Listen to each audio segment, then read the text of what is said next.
Amigos, aquí os presento el próximo proyecto. Me he comprado este joystick, TrueMaster Airbus. Muchos ya lo conoceréis y también conoceréis el problema que tiene. Para el que no lo sepa, este joystick tiene en los ejes X e Y sensores de efecto Hall, que son muy buenos, pero el problema es el eje Z, que no incorpora el sensor de efecto Hall, sino un potenciómetro de toda la vida y encima es de los malos. Porque en cuestión de poco tiempo se va a hacer puñeta y empieza a hacer drift y movimientos involuntarios del mando sin ni siquiera tocarlo, empieza como a moverse y a la hora de jugar esto es insufrible, ¿vale? El fabricante no te dice nada de que este eje Z no lleve efecto, o sea, sensores de efecto Hall. Lo descubres tú jugando. Entonces, ¿qué solución? ¿Qué es lo que vamos a hacer? Bueno, pues indagando por internet he visto que hay algunas personas que han sustituido el potenciómetro por un sensor de efecto Hall en su interior, que más o menos suele estar a esta altura. Aquí llevo la palanca hasta aquí más o menos y aquí lleva el potenciómetro puesto. Bueno, pues a esta altura han sustituido el potenciómetro por un sensor de efecto Hall y la verdad es que les ha dado muy buenos resultados. Sin embargo, yo la verdad es que no me conformo con lo que he visto, con los componentes que han utilizado, con la forma de haberlos puesto. Entonces, pues a mí no me convencía demasiado lo que he visto.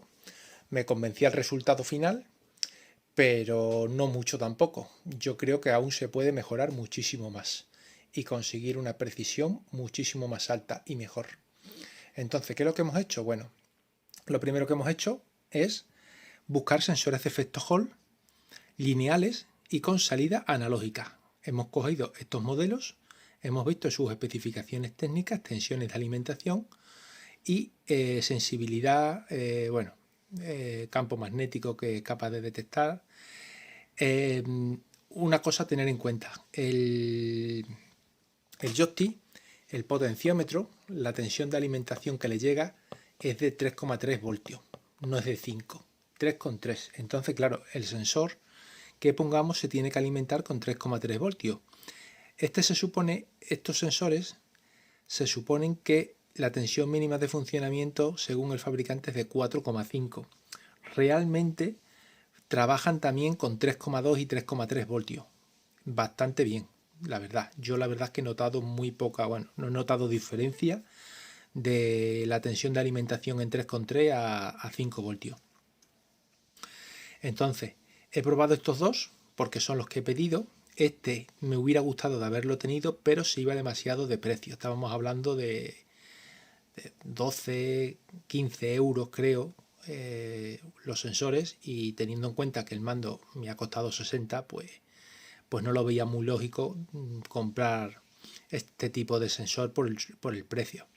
Aunque no lo descarto que el día de mañana me gustaría, este hubiera sido desde mi punto de vista el mejor, el 494. Primero porque tiene una sensibilidad bastante buena, bastante alta, y el campo magnético que detecta no tiene por qué ser muy grande para que vea las variaciones. O sea, con un imán de pequeñas proporciones y de pequeño campo magnético trabajaría bastante bien. Con un imán bastante potente trabajaría aún mejor. Entonces nos hemos quedado con este. A mí en principio es el que más me gusta. He estado también probando este. Este sí también funciona, pero el rango cuando se mueve el joystick, en este caso con las pruebas que he hecho, no dentro del joystick, es peor, ¿vale? No tiene un rango tan amplio ni se nota que tenga tanta variación.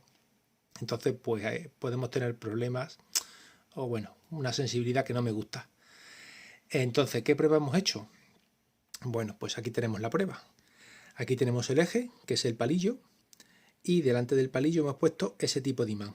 He comprado 3 tipos de imanes. Este, que es rectangular, es finito, creo que tiene 1,6 milímetros de grosor, luego os paso las dimensiones. Hemos comprado también imanes redonditos, ¿vale? Redondos, circulares, de 3 milímetros, de 4 milímetros. Este es un poquito más grande, este yo creo que son de 8 milímetros, también circular, y estos son los rectangulares que os he dicho.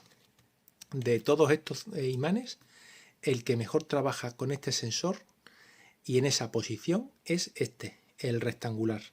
es el que mejores resultados me ha dado a la hora de movimiento y a la hora de ver la sensibilidad que tiene cuando se mueve. Bueno, como estáis viendo ahora mismo ahí, el voltaje de salida es la mitad del voltaje de alimentación, estando en reposo. En la posición de reposo entendemos que es estando enfrente del sensor, sin moverse, formando bueno, con respecto al sensor, formando 90 grados, ¿vale? Entonces, si nosotros ahora el sensor lo movemos como si moviéramos el joystick, haciendo el mismo giro, un movimiento de unos 15 grados aproximadamente, lo movemos para allá, vemos que hemos bajado unos 1000 milivoltios aproximadamente, de 1600 a 600, 1000 milivoltios de variación en el movimiento que hemos realizado. Si nosotros ahora movemos en la dirección opuesta, tenemos otros 1000 milivoltios de variación, un pelín más, ¿vale? Entonces, este es el que mejor resultados me ha dado para los ángulos que utilizamos en el joystick, ¿vale? Que aproximadamente pues el movimiento del mango del joystick en el eje Z suele ser eso, unos 30-45 grados de movimiento. Entonces, pues de momento voy a seguir trabajando, voy a seguir haciendo pruebas aquí con el Arduino. Ahora mismo está alimentado, como hemos visto, a 3,3 voltios, que le está alimentando el Arduino. Y voy a seguir haciendo pruebas porque también es muy importante a ver la distancia a la que debemos de colocar el sensor del imán, si es mejor más lejos, si es mejor más cerca. Yo para hacer las pruebas estoy utilizando estos de plástico, palillitos de plástico. Aquí tenemos el problema del joystick. Ahora mismo, ¿veis? Simplemente tocándolo, por el simple hecho de tocarlo, ya tiene drift, ¿ves? Movimientos involuntarios que está generando el potenciómetro. ¿Ves? Mira, ¿ves?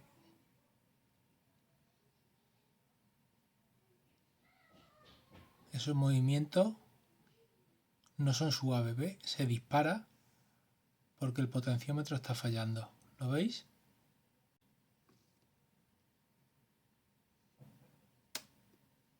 Y ahí, mire.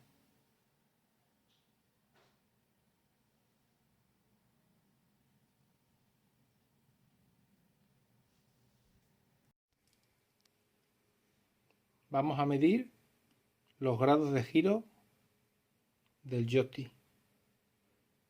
Primero antihorario.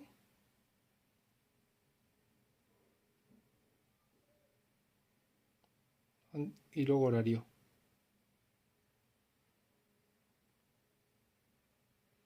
Otra vez antihorario. Y horario. Más menos 20 grados. Desde el punto central de 90. Os enseño el imán colocado,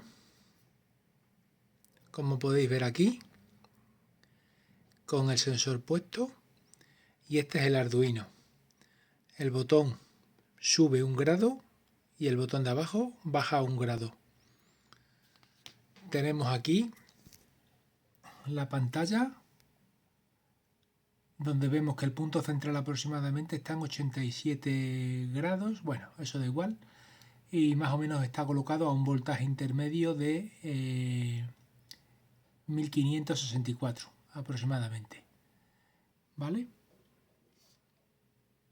Entonces, nosotros si ahora voy a ir subiendo hasta que encontremos el punto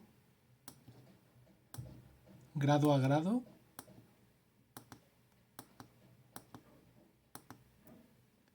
En 95 grados estamos a 0.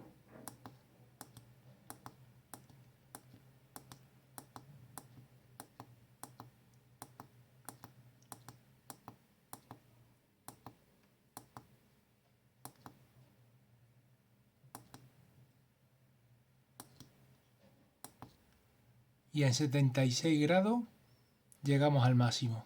Por lo tanto hay una ventana de unos 20 grados. En 20 grados aproximadamente hacemos todo el recorrido. Sin embargo, nosotros necesitamos 40, porque necesitamos 20 grados para un lado, punto central, y 20 grados para el otro. Por lo tanto, este sistema no nos sirve, no nos vale. Este sistema con este imán colocado de esta manera, con respecto al sensor, no nos vale. E incluso he utilizado un servo para que la precisión a la hora de hacer los movimientos sea precisa y sea buena, lo más precisa posible, porque al hacerlo con la mano parecía que iba bien, pero no al llegar a la parte final del recorrido, cuando lo haces con el dedo, con la mano, no notaba yo que hubiera ahí algo pasaba, y efectivamente lo que pasa es que en la parte final el rango varía. De hecho, incluso cuando pasamos por el centro tampoco es estable, o sea, siempre que movemos hacia un lado o hacia el otro, cuando estamos en el centro nunca coincide. Tiene pequeñas variaciones que tampoco hace que sea preciso. Por lo que este sistema o esta forma de colocar el imán no es buena. Vamos a mirar otras formas de colocar el imán para ver la que mejor se pueda adaptar al joystick y a colocarlo para que tengamos la mayor precisión posible. Buenas otra vez, amigos. Bueno, vamos para allá con la guerra. He modificado el código de Arduino para que, aparte de ir grado a grado, si lo dejo pulsado, vaya más rápido para mover el servo, ¿vale? He hecho otra prueba cambiando el tamaño de los imanes. Esos imanes que veis ahí son de 8 milímetros de diámetro y luego tienen un grosor de 1,5 milímetros cada imán, ¿vale? Entonces, he colocado ahora mismo, como veis, 5 imanes. El sensor está colocado aproximadamente en el centro casi de los imanes, de la serie de imanes. Y ojo, porque es muy importante la separación que tiene el sensor de los imanes. Si os fijáis, más o menos tiene una separación de casi 1 milímetro. Bueno, desde aquí, no sé si se verá, ahí. ¿Ves? Aproximadamente es 1 milímetro, o bueno, más o menos el tamaño de otro sensor, ¿vale? Lo que lo separa el sensor de los imanes. Luego, otra diferencia es que no es lo mismo poner el sensor con la cara plana hacia arriba que con la cara plana mirando a los imanes. También cambia la forma de medir. No cambia mucho, pero sí que es cierto que en los extremos cambia. Ahora, si os fijáis, bueno, no sé si se verá, tenemos que la cara plana de los imanes, o sea, perdón, la cara plana del sensor está mirando hacia arriba. ¿Vale? Ahí tenéis, bueno, aquí tenemos el código. Ahora mismo ya os digo que está centrado 90 grados y es muy importante también el nivel de voltaje centrado. Tiene que ser aproximadamente la mitad del voltaje de alimentación, de 3,3 voltios. Lo que luego habrá que ver es, cuando esté puesto en el joystick, si el joystick considera que eso es el centro y está centrado y no está un poco más para allá. Entonces eso habrá que ajustarlo después el sensor a la hora de que esté puesto en el eje del joystick, de que realmente eso lo considere el centro. Pero bueno, entonces si nosotros ahora desplazamos hacia un extremo, ¿veis? Unos 20 grados, lo teníamos en 90, nos lo llevamos hasta los 110. Si os fijáis, llegamos casi a cero, ¿vale? Bueno, en 112 llegaríamos a cero. Y luego, si nos vamos hacia la otra punta, que serían 70 grados, tenemos casi 3000 milivoltios, los 3 voltios. ¿Veis? Colocado en el otro extremo. Podríamos apurar un pelín más. pero ya si os fijáis casi no hay, bueno, 3000, es que no llegamos a 3100, se queda en 3050. Ya no hay mucha variación, ¿lo veis? Movemos muchos grados, pero no hay casi variación. Y luego otra cosa tenéis que tener en cuenta, si dejáis mucho tiempo el sensor en una posición, por ejemplo, en una posición extrema, es como si se magnetizara temporalmente. Lo digo porque luego, si lo tenéis así durante mucho tiempo y luego lo volvéis a la posición central, o sea, si lo volvemos ahora a 90 grados, os fijaréis que ya no está en 1500, sino en 1400. Para desmagnetizarlo, tendríamos que llevarlo otra vez a la posición extrema del otro lado, volverlo al otro lado, dejarlo ahí unos segundos y una vez que esté ahí, volverlo otra vez a la posición central de 90 grados. ¿Veis lo que os decía? Ahora sí está en la posición central. Es como si se magnetizara. No lo entiendo, la verdad, porque se supone que no debería de ser así, pero hay que llevarlo a la otra posición para que vuelva. Pero bueno, como estamos jugando en el joystick, tampoco vamos a estar mucho tiempo en principio en una misma posición. Y hombre, más preciso que un servo, no sé, para hacer estas pruebas, pero bueno, es una buena conclusión que me he fijado y que es importante de saberlo de que si se queda mucho tiempo el sensor en una posición, se termina como magnetizando en esa posición. Para desmagnetizarlo solamente hay que llevarlo al lado contrario y volverlo a poner en la posición intermedia y es como si hiciéramos una calibración del sensor. Izquierda, todo a la izquierda, todo a la derecha y vuelves otra vez a ponerlo en el centro. Y se supone que ya quedaría calibrado de nuevo el sensor en el voltaje intermedio. Ahora voy a hacer la prueba con la cara del sensor, en este caso la cara plana, mirando hacia abajo para ver, bueno, pues lo que he dicho, si se comporta de la misma manera o si nota o hay alguna variación. Entonces ahora la cara plana va a ir hacia los imanes y la cara que va en forma de, bueno, aplanada, va a ir mirando hacia arriba. Aquí tenemos otro problema. De momento todavía no he cambiado el sensor de lado y sigue con el lado plano mirando hacia arriba. Pero me he encontrado con otro problema. Al cambiar el imán y poner este imán de barra rectangular, me he encontrado que es muy importante no solo la altura o la separación que tiene el sensor con respecto al imán, sino también la finalización del imán, a qué distancia está colocado con respecto al sensor. Me explico. Veis que ahora mismo la distancia que está casi al borde el sensor del imán. Entonces, si lo metemos el imán más hacia adentro, ahora mismo está a 90 grados, si os fijáis, y aproximadamente está casi en el centro del voltaje, ¿vale? Entonces, si os fijáis, si yo lo desplazo hacia el límite superior, 110, alcanzo el máximo, más o menos, perfectamente, y me voy al mínimo, que serían 70,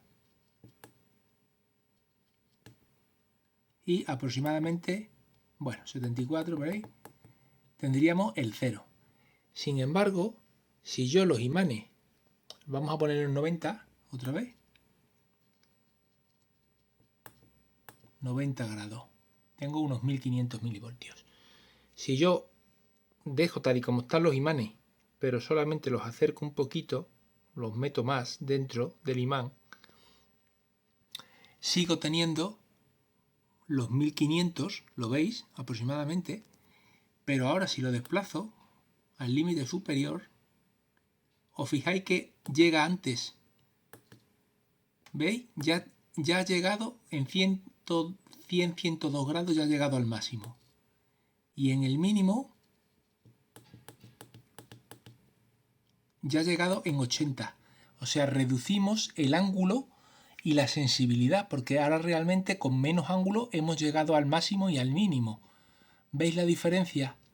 Porque es importante también, digamos, a qué distancia se coloca, no solo de separación en el eje Z de altura, sino también la profundidad con la que colocas el imán hacia adentro o hacia afuera. Por lo tanto, eso también tendremos que tener cuidado a la hora de pegarlo, de ponerlo en el joystick, porque es bastante importante a la hora de nosotros queremos más o menos un ángulo de apertura y de cerrado de unos 20 grados, más o menos 20 grados. Entonces, si lo ponemos a una distancia que no es la suya, lo que estamos haciendo es acortando la sensibilidad. Y claro, ¿qué pasa? Que ya tendríamos que añadir más imanes para poder compensar esa desviación. Y claro, pues eso es un problema, tener que añadir más imanes que luego, aparte del coste que tenga, pues más peso, ocupa más el espacio y tampoco hace falta tener tener tantos imanes cuando no es necesario. Simplemente con ajustarlo y ponerlo más o menos al límite es suficiente. Tanto si ponemos estos imanes como si elegimos imanes cilíndricos de estos. Con esto pasa menos ese problema, la verdad. Yo creo que es mejor este tipo de imanes redondos porque el imán, al ser redondito, la zona donde más campo o fuerza tiene es en la parte central. Sin embargo, conforme se va girando, se va alejando de la parte central y ya va entrando en la parte de caída del imán, no sé si me entendéis, y entonces también al mismo tiempo ayuda a que se separe del imán y no sea tan fuerte el campo a la hora de alejarse, que también nos interesa que sea así. Entonces yo creo que la verdad el mejor imán puede ser el cilíndrico de aquel tipo, ese de 8 milímetros. Lo único que lo veo que habría que reducir el grosor, y creo que ese tiene 1,5 milímetros, 2 milímetros. Lo suyo sería reducirlo a incluso 1 milímetro el grosor del imán.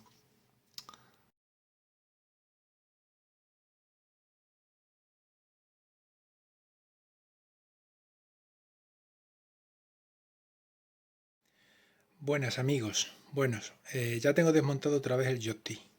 He realizado mediciones, ¿vale? En principio, eh,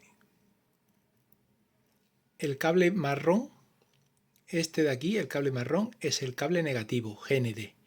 El cable rojo, que es el que está en el centro, aproximadamente aquí en el centro, ese es el cable de datos, ¿vale? Bueno, de datos, de salida. Y el cable naranja es el cable de alimentación VCC. En este caso, los voltajes que hemos tomado son los siguientes. Tenemos aquí, según está ahora mismo puesto, marrón, rojo, naranja, GND, voltaje de salida y VCC.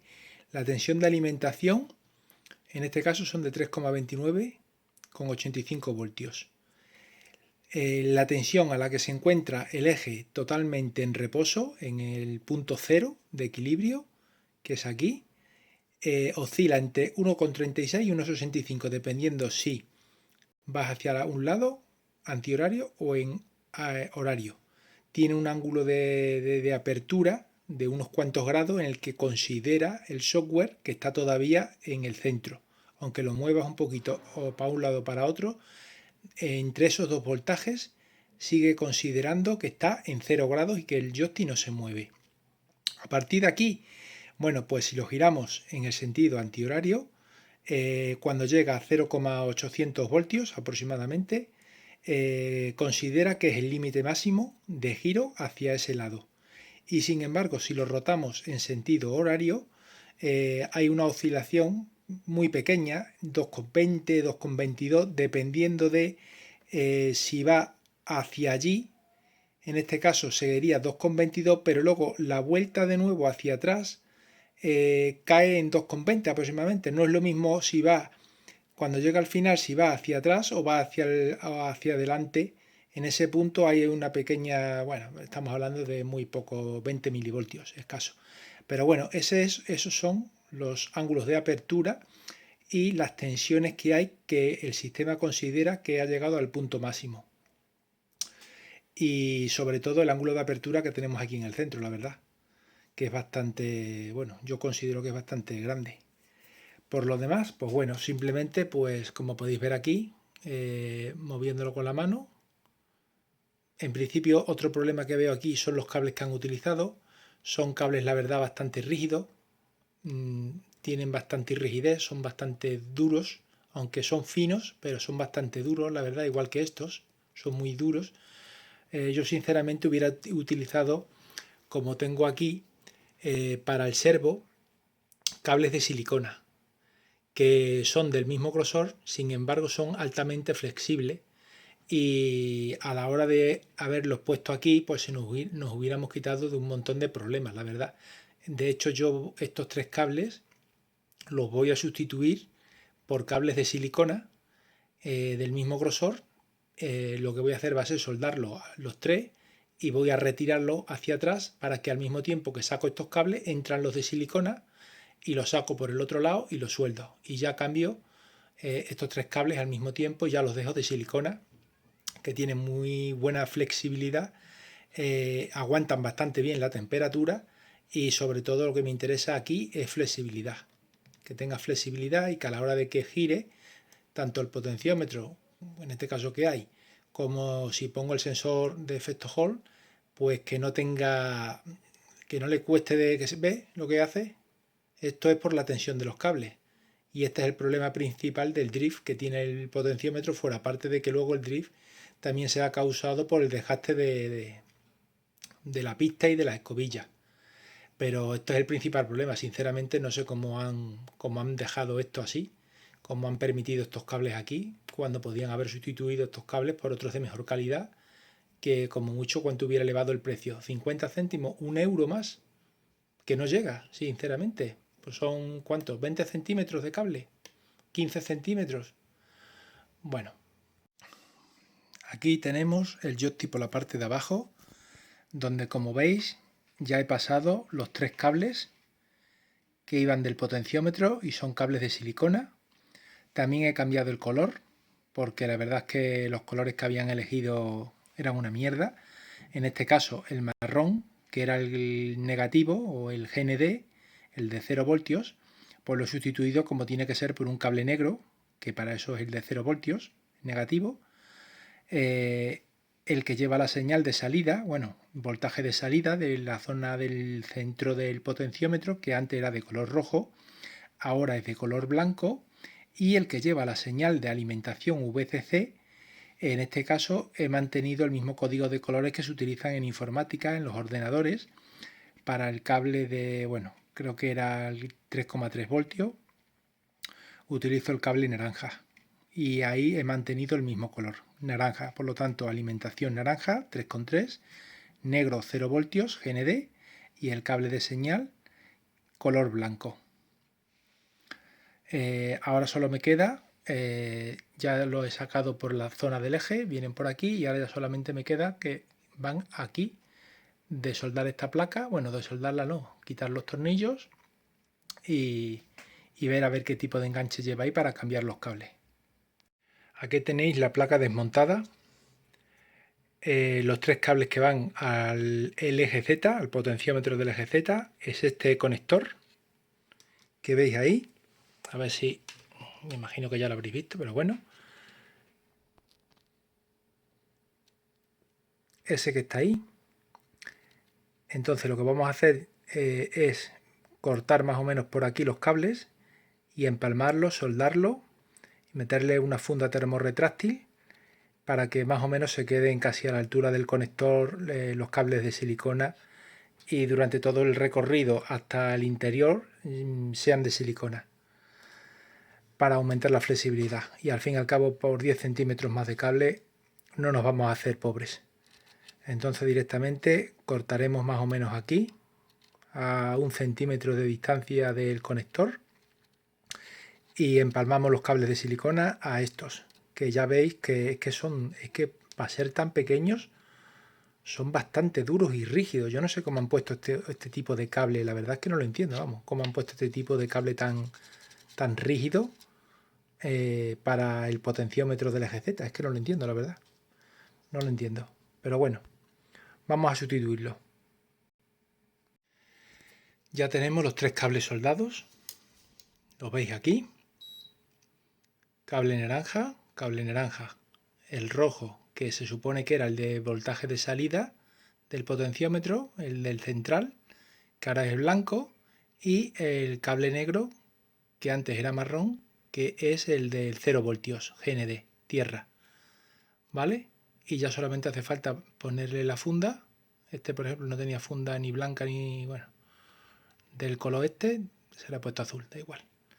Aquí la funda ahora se la pongo por encima, igualamos los cables, tiramos hacia arriba y dejamos aquí un poquito de cable de silicona, un pelín, no hace falta tanto. Y cerramos por la parte de abajo. Ya podemos poner por la parte de arriba e igualar los cables. Así que voy a poner la silicona, o sea, voy a poner la funda termorretráctil a los cables y empiezo a cerrar la placa y ya está. Bueno, aquí ya podéis ver aquí el potenciómetro lineal del throtter, del acelerador. Bueno, ya veremos el día de mañana. Estos son los botones de los pulsadores y aquí, como veis, pues los botones de los pulsadores. Como veis, los contactos son de carbono. Son de baja calidad, así que el día de mañana, si lo utilizamos mucho, pues le pasará como a los botones de los mandos a distancia, que habrá que pulsarlos mucho, dejan de funcionar, habrá que limpiar de vez en cuando también los contactos de aquí y de aquí, porque se meta un poco de humedad, de, bueno, polvillo, mierda de nuestra propia mano que genera. Pues todo eso pues habrá que de vez en cuando echarle una limpieza. Pero por lo demás, bueno, pues aquí veis la placa. Tampoco tiene mucho más misterio. Pues aquí tenemos el potenciómetro. Bueno, el potenciómetro, los cables del potenciómetro ya están cableados. Estos son cables de silicona. Tienen, vamos, muchísima más flexibilidad que los anteriores. Y bueno, para los que no lo sepan, este tipo de cable de silicona es AWG30, ¿vale? Es lo más pequeño creo que existe, AWG30 es el calibre o el diámetro del cable de silicona. Yo he utilizado estos colores por lo que os he explicado y la verdad es que no tiene nada que ver con lo anterior, totalmente, vamos. De hecho, incluso si al final pongo el sensor, cuando ponga el sensor, los cables van a ir a ras de aquí, así que lo que sobra va para adentro. No voy a dejar nada fuera. Contra menos cables estén fuera, mejor. Vamos a probar el joystick, cómo ha quedado, después de haber cableado con los 3 cables de silicona hasta arriba el potenciómetro. Le hemos vuelto a poner el potenciómetro para probar, porque creo que el problema del drift no era que el potenciómetro estuviera mal, sino que creo que estaba el problema en los cables, en esos cables tan rígidos, que aunque eran tan pequeños, estaban bastante rígidos, y era el que provocaba el que el potenciómetro se moviera involuntariamente y creara ese problema de vibración en el eje. Entonces, si yo ahora lo cojo y lo empiezo a girar para un lado,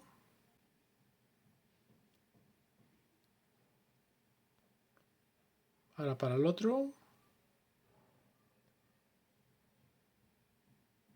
lo llevamos para el otro lado, veis que ya no tiene esa vibración que tenía antes, ese movimiento involuntario, incontrolado del potenciómetro, que hacía que esto fuera ingobernable. ¿Ves? El joystick ahora mismo está quieto y la barra está quieta, no se mueve sola. Y yo, si lo cojo, por ejemplo, y lo giro, vamos a girarlo y lo dejamos ahí, casi, debe de estarse quieta. ¿Ves? Ahora lo voy a girar para el lado contrario y lo voy a quedar al 75%. ¿Veis? Ya no hace movimientos como antes involuntarios de vibración. Bueno, esa pequeñísima vibración es de mi propia mano, pero ya no tiene lo que tenía el descontrol que había antes. Por lo tanto, el problema estaba provocado por los cables. Eran los cables los que provocaban el problema. No solo es que hay que recolocarlos, sino que lo suyo es cambiarlos. Cambiar esos 3 cables del potenciómetro hasta abajo y ponérselos de silicona AWG30. De todas formas, con el paso del tiempo veremos cómo se comporta el potenciómetro y haremos una segunda parte en la que sustituiremos el potenciómetro por el sensor de efecto Hall, con los imanes y se los pondremos. Así que de momento, visto que el potenciómetro está bien, vamos a dejarlo así y vamos a aprovecharlo hasta que dé su vida útil. Como veis aquí en el simulador de helicópteros, la precisión es bastante buena, ¿eh? Una vez que el joystick funciona como debe y el eje Z funciona como debe, tiene una estabilidad impresionante, la verdad. Es que no se tambalea ni lo más mínimo el joystick. La verdad es que con el potenciómetro funcionando correctamente va estupendo. No tiene nada que ver con los problemas que teníamos antes. Es que era ingobernable, el helicóptero era ingobernable, hacía giros así, se volvía loco para un lado, para otro, giraba. Esto era ingobernable de poder, sin embargo, como lo veis ahora, está totalmente quieto y si dejamos el joystick sin utilizarse, es una flipada. Ha quedado solucionado de momento, sin problema. Y bueno, pues ya para una segunda parte lo haremos cambiaremos el día de mañana el potenciómetro por uno de efecto Hall. E incluso voy a ver si tengo por ahí el joystick antiguo y lo cambiamos y lo convertimos de potenciómetro a Hall.